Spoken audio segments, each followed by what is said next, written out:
Let's return to This Week in America. Here's your host, Rick Bratton. Welcome back, everybody, coast to coast, This Week in America. When author Max Foster and his wife moved to eastern Washington state to start life over, they were confronted with a proverbial neighbor from hell. And a legitimate grievance. If his neighbor's done half what's alleged, he sounds like a nightmare.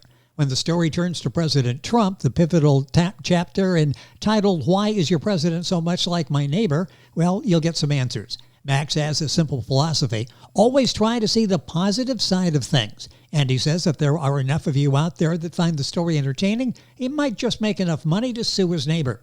Max realizes that's not very nice, but says he's learned from experience if someone tries to destroy their life, you should not lower yourself to their level and try to destroy theirs. And Max Foster, author of President Trump and My Neighbor, two different people who are very much the same, joins us on This Week in America. Max, welcome to the program. A pleasure to have you with us.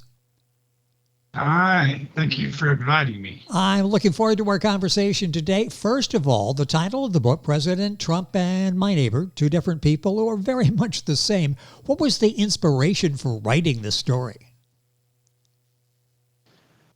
Okay, in 1998, my wife had to stop working at her job as a dental hygienist because of a debilitating illness caused by the kind of work she had been doing for years. Our income had been reduced by 50%, so we had to downsize and find a more affordable place to live. We found a small home on 5 acres of land in Washington State. So in 2009, we were finally able to purchase a new manufactured home to replace the smaller one. The home and property had lots of potential. The positive thing that about the house was living in an area where the property is located at the end of a private road, and each homeowner had at least 5 acres of land. The bad news was that the new neighbor that we had turned out to be a neighbor from hell. The most disrespectful person I've ever known. This neighbor from hell would come up with about a dozen different ways to torture and harass us over the next 15 years. I will not get into describing each method of harassment. All I will say is that his intent was to run us off our property. Most of what he was doing was a violation of the county ordinances and codes. But for some reason, the Spokane County Sheriff's Department would not help us with the problems we were having. I did everything the Sheriff's Department instructed me to do, which included keeping a log of the complaints that I was calling in. And I also installed exterior cameras around the house to capture audio and video of each incident. When I called to request help with this neighbor from hell, the Sheriff's Department would either not respond to my call at all, or they would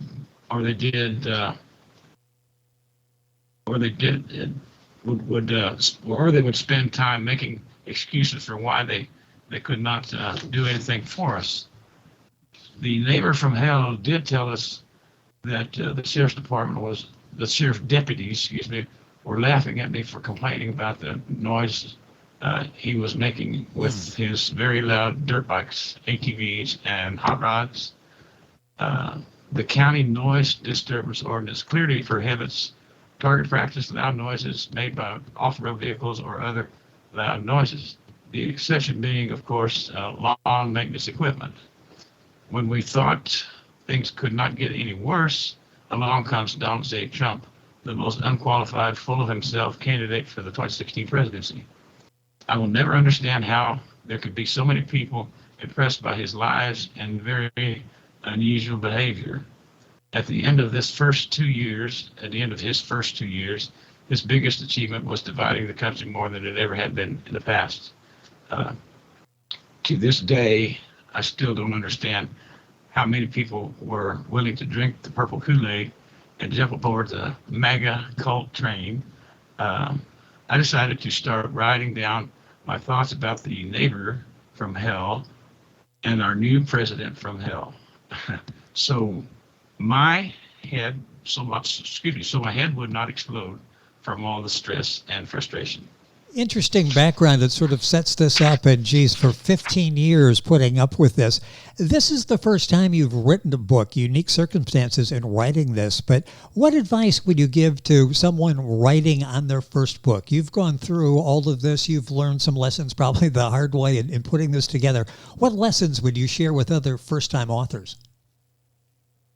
My advice to a first-time author would be to, of course, do the research, give lots of thought to what you have to say, and be receptive to someone offering help with constructive ideas such as proper use of the English language, or maybe a better way to say something. Be respectful as you are writing, because you might say something you think is funny, but it might not be funny to the person reading the book. I retired from the U.S. Postal Service in 2004, and I spend my time working around on my property, building fences and repairing them and putting in the garden every year. My wife and I have also got about 6 pets, so we keep busy with the pets. I do enjoy artwork and listening to the good music while working on the portrait or landscape.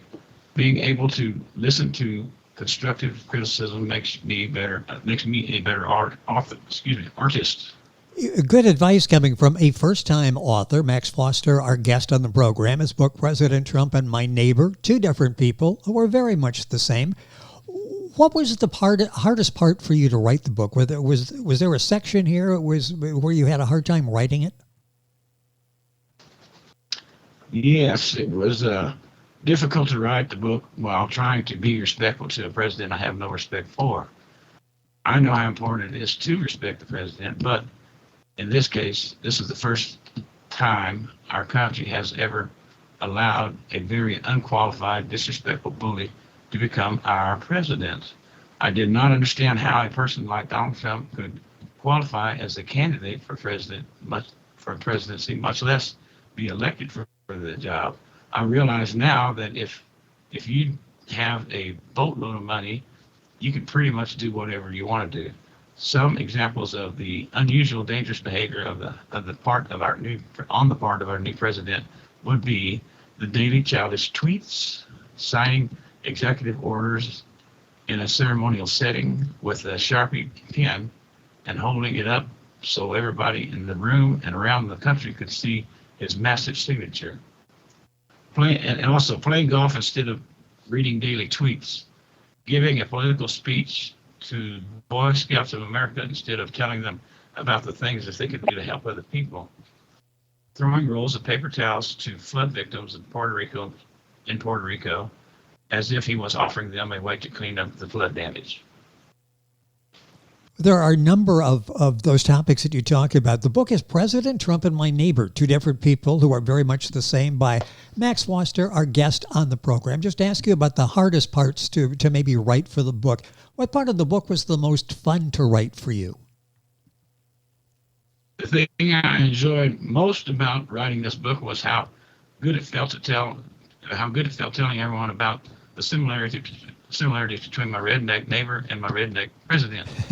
I'd say that Saturday Night Live did a good job of showing everyone how ridiculous and crazy Donald Trump and his clown friends were. He intentionally attacked a decorated Vietnam veteran, people of color, women, or anyone who did not agree with him. Part of my research was finding some cartoon illustrations to use in my book.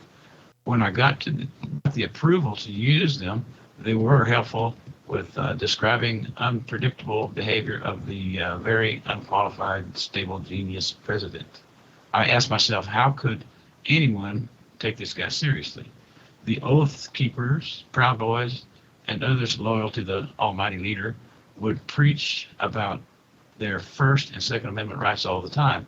Their interpretation of the First Amendment was to be able to lie to people as they insulted them, and the Second Amendment right meant to them that you could strap on an assault weapon and intimidate other people at the voting drop boxes or at a peaceful protest. I expressed my First Amendment right by telling the truth, and I expressed my Second Amendment right by not wearing a weapon. I would get angry about most everything President Trump did over time, but I came to realize he was just a rude, rich, racist, narcissistic bully who could not manage a town the size of Hooterville. Our guest on the program is Max Foster. He's the author of President Trump and My Neighbor, two different people who are very much the same. The book's available at Amazon, wordhousebp.com. That's wordhousebookpublishing.com. The usual places and links on our website, thisweekinamerica.us. Max, what perspectives or beliefs have you changed with this work? The most important message I was trying to send with this book is we should stop complaining about our corrupt and messed up thing, about how corrupt and messed up things are in D.C. and start paying more attention to how important it is to vote, and how you also should read the information about the candidate when you get your voters pamphlets.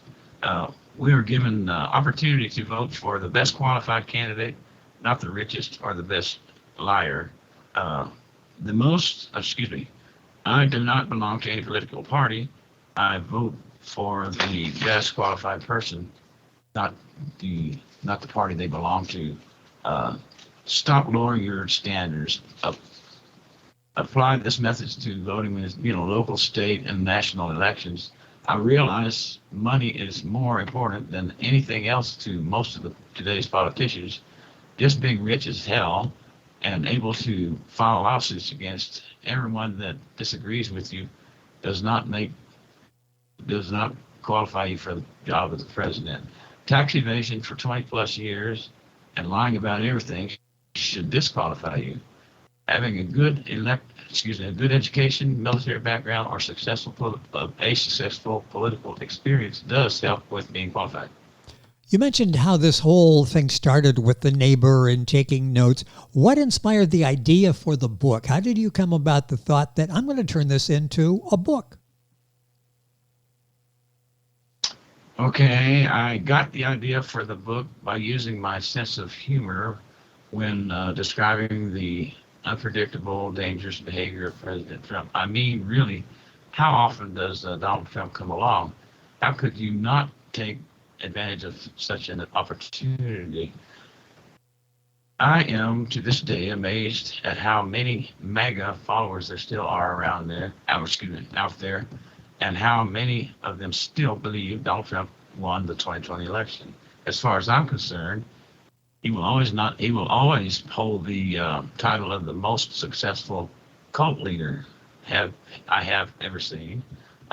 There is a reason for my request to remain anonymous. If you say bad things about the leader, his followers will burn your house down.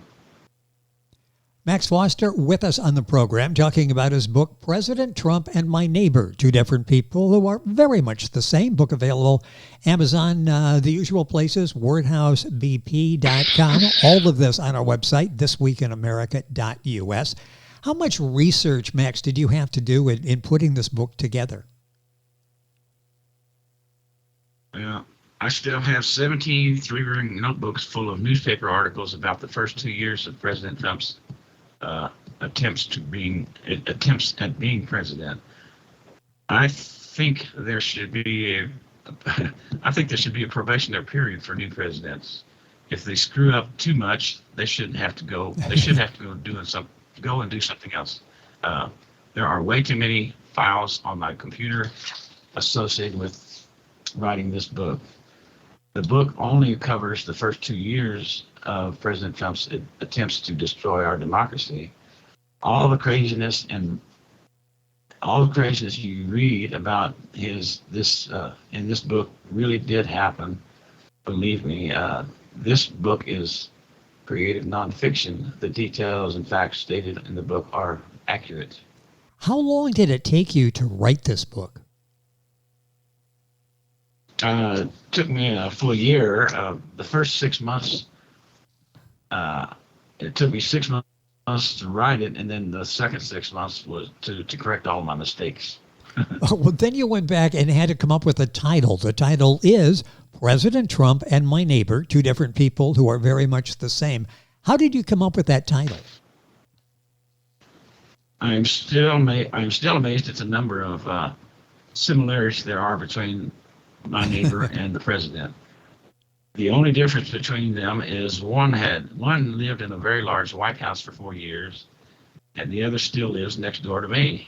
They both live in their own little world, a world where it's okay to bully women and children, lie about everything, insult or threaten people that do not agree with them, and just spend most of their time tweeting or being a wart on the butt of humanity.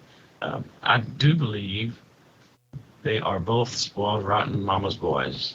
They even speak a different language. If they disagree with you about anything, they raise their voice, start yelling and swearing, F this and F that, and use nothing but lies and threats to intimidate you.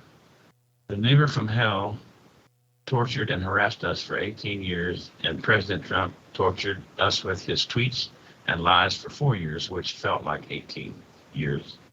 Hence the book title, President Trump and My Neighbor. I love the title, President Trump and My Neighbor, Two Different People Who Are Very Much the Same, the book by Max Foster. A couple minutes left in the program. If you were to spend a day, could find one author that you admire, that you like, maybe has influenced you, have lunch with him or her, what author would you pick? I believe that would be Bob Woodward. I'm very impressed with Mr. Woodward. I wished I had the skills, or even part of the skills that he has, the knowledge, the intelligence, the gift that he has. He not only gets your interest, get you interested in what he has to say, but he is able to hold your interest. He is very good at telling a story. I consider myself to be an artist, but I will never be a Bob Woodward. And he has another book out with he's got an audio book with tape, the interviews that he did over a period of time with the president. Our guest on the program has been Max Foster. He is the author of President Trump and My Neighbor, Two Different People Who Are Very Much the Same. Max, I have to ask, have you signed a copy of your book and taken it over to your neighbor by any chance? Not yet. I think if I tried to do that, I might get shot. Wear a bulletproof vest, and come to think of it, if he got a copy of it, he'd probably want some royalty money out of it. So it's probably just as well he doesn't know about that. Max, it's been a pleasure having you on the program. Thank you for spending some time. Are you working on another book now? A second book coming out? Not yet. I would like to, but not doing it yet. Okay, well, good luck with this book out there. The book is a very entertaining read. President Trump, My Neighbor, Two Different People Who Are Very Much the Same Person. With us on the program is the author Max Foster. You'll find the book at Amazon, the usual places, wordhousepp.com. Max, again, it's been a pleasure. Thank you for joining us on the program. Yeah, thank you. You're welcome. All this information, of course, and more on our website, thisweekinamerica.us. And we're back on today's program after these messages. This Week in America is online. You can visit our website, thisweekinamerica.us. Scott Pinkerton, associate producer of This Week in America. Jay Anderson, segment producer. Ben Watson, webmaster. Otto Bechet, director of engineering and TV production. This Week in America produced and is a trademark of Blue Funk Broadcasting, LLC. For information on all of our guests and to listen to this week's show, our website again at thisweekinamerica.us. And I'm Sean Bratton, executive producer of This Week in America.